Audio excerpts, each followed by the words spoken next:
It's been a busy week in War Thunder. Let's see what Gaijin has coming your way. Good evening, I'm Old Dead Man. Welcome to the channel. It's been such a busy week, and I've already done 2 live streams on the dev servers, 1 and dev server 2. So today I'm just going to summarize all the things that came throughout this week in the various dev blogs and get it in one big video that's not going to be too terribly long. So let's see what we got. First up, Spaceport Map. This should be familiar to everybody who played the April Fools this year.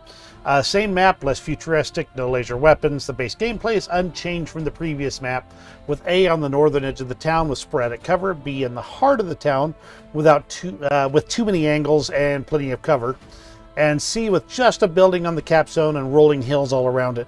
Expect a large percentage of the action in the city, with a few stalwart snipers taking positions around the sea point, picking off people trying to cap. Next one, Breslau. The Breslau map is a heavy city combat map with a variety of slightly longer range peekaboo sniping opportunities. The A cap is the most open, located on the edge of town with too many hiding spots around it to ever get truly comfortable. The B cap is located in such a way that you'll need to cross aqueducts to get there, making you take high risks to make it. C is a more traditional city cap right there. The map is large, so it may still scratch some of that larger map itch for you. There is also a new test drive map. It's got a variety of terrain and enemies to deal with. You'll have a blast playing Will It Float with everything from LVTs to Type 90s. The MiG-27 and guided bombs. The MiG-27M NATO designation Flogger J is a cheaper variant of the MiG-27K, which was the most advanced Soviet variant. The 27M originally carried a Gish 6 23M Gatling gun, which was replaced by a 30mm Gish 630. It also carried improved ECM and a nav attack system with automatic flight control, gun firing, and weapons release. This system was not as successful as hoped for, mainly because the heavy recoil from the Gatling gun actually tended to damage the airframe under heavier bursts than 2 seconds. The test pilot Viggen Kondorov described firing the new gun thusly: "As I pressed the trigger to shoot, I heard such a noise that I involuntarily drew my hand aside. The whole plane began to vibrate from the shooting, and it almost stopped from the strong recoil of the gun. The pilotless target was literally disintegrated into pieces. Such a beast! If you hit something, it will be plenty enough to wipe it out." The MiG-27 was 17 meters long, 14-meter wingspan, 5 meters tall, and weighed in at 20,000 kilograms gross weight. The Tamansky R-29B300 afterburning turbojet produced 78.5 kilonewtons of thrust dry, 112.8 kilonewtons with afterburner, and that drove the jet to a maximum speed of 1,885 kilometers per hour at 8,000 meters. In War Thunder, the MiG-27M will be joining the Russian Rank 7 air tree, possibly around BR 11.0.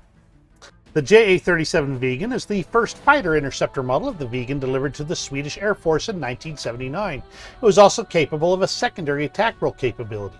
It featured look-down, shoot-down radar and carried Skyflash and RB-24J air-to-air missiles. It was armed with an Oerlikon KCA 30mm cannon. The JA-37 was 16.4 meters long, a wingspan of 10.6 meters, 5.9 meters tall, and weighed in at 16,439 kilograms gross weight. Its Volvo RM8B afterburning turbofan produced 72.1 kilonewtons of dry thrust and 125 kilonewtons with afterburner that drove it to a maximum speed of 2,231 kilometers per hour at 11,000 meters.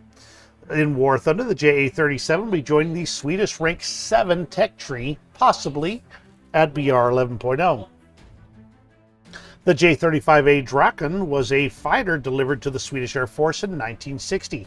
It was equipped with 2 30mm Aden cannons in the wings and 9 hardpoints, with 6 of them designed to mount the 13.5cm M56 air-to-ground rockets, 2 designed to mount the AIM-9B, and the belly hardpoint being able to mount either RB-24 Sidewinders, 2 of those, or a drop tank. The J-35A was 15.2 meters long, 9.4 meter wingspan, 3.9 meters tall, and weighed in at 6,590 kilograms empty weight. The RM-6B engine and EB-K55 afterburner could drive it to a maximum speed of 1,900 kilometers per hour. In War Thunder, the J-35a will be joining the Swedish Rank 6 premium tree, possibly around BR 10.0. The Avro Shackleton MR Mark II was a purpose-built maritime patrol aircraft. The Shackleton was equipped with radar, droppable sonobuoys, electronic warfare support measures, and could even be equipped with reconnaissance cameras. It could carry up to 9 bombs, 3 torpedoes, or depth charges. While in-flight refueling could have been added, it was never fit to production aircraft. The Avro Shackleton MR Mark II was 87 feet long, 120-foot wingspan, 17 feet 6 inches tall, and weighed in at 51,400 pounds empty. The 4 Rolls-Royce Griffin 57 V12 piston engines each drove 1,960 horsepower into 6-bladed, contra-rotating, constant speed propellers for a maximum speed of 480 kilometers per hour. It carried 2 20mm Hispano cannons in the nose and up to 10,000 pounds of bombs, torpedoes, mines, or conventional or nuclear depth charges. Now that'd be fun to have a nuclear depth charge.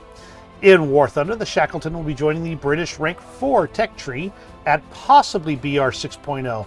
It'll be below the Lincoln and above the Canberra. The Uss Pittsburgh was a Baltimore-class heavy cruiser of the U.S. Navy commissioned in October 1944. She assisted in the assault on Iwo Jima, supported the invasion of Okinawa, and enjoyed the longest ship in the world as her bow was broken off during Typhoon Viper.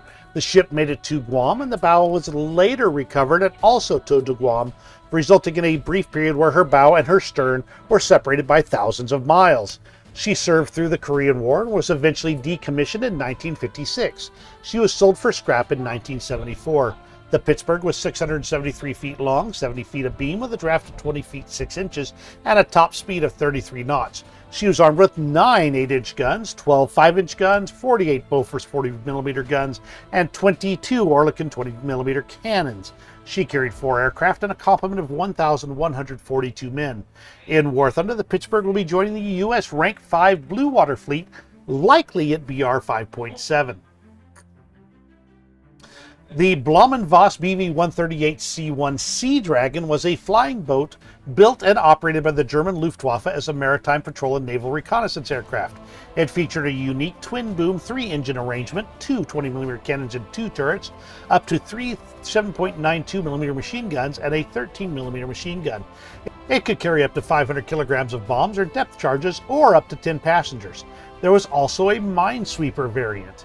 The plane garnered the nickname of Flying Clog due to the shape of the bow having a strong resemblance to the shoe of the same name.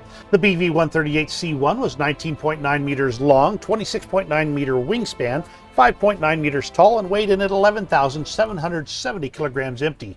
Her 3 Junkers Jumo 205D 6-cylinder diesel engines drive 880 horsepower into each 3-bladed constant speed propeller for a maximum speed of 285 kilometers per hour at sea level.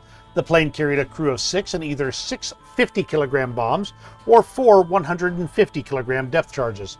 In War Thunder, the BV-138C-1 will be joining the German Rank 1 aviation tree, probably at BR 1.7. The C-13T-90 is a lightly armored infantry fighting vehicle privately designed by Otto Breda. The experimental vehicle was intended to spawn a variety of offshoot designs based on this central chassis, but never was adopted by any military.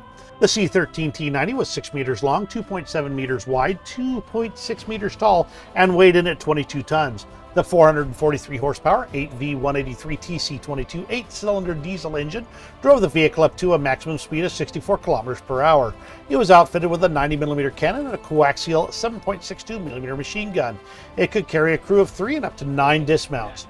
In War Thunder, the C-13T-90 will be joining the Italian Rank 4 light tank tree, according to the Devblog. On the dev server, though, it was listed as Rank 5 at a BR 7.0, so I actually don't know what the real intention is for this vehicle. And finally, there's a couple of quick new changes to the Type 74s and SPAAs for Japan. And it's going to be just real fast here. The new Type 74C will be added. They'll bridge the gap between the Type 74E and the STB-1 prototype. The ammunition is also going to get shuffled, with some of them losing and some of them gaining and things like that. So make sure you pay attention to your Type 74s and your STBs when you get back to War Thunder after the patch drops. Also, Japan gets an M16 and an M19 for SPAA added to their tree. And that's everything for this week. What do you think of all this stuff that's coming your way? Let me know in the comments below. If you enjoyed this very fast video, give me a thumbs up.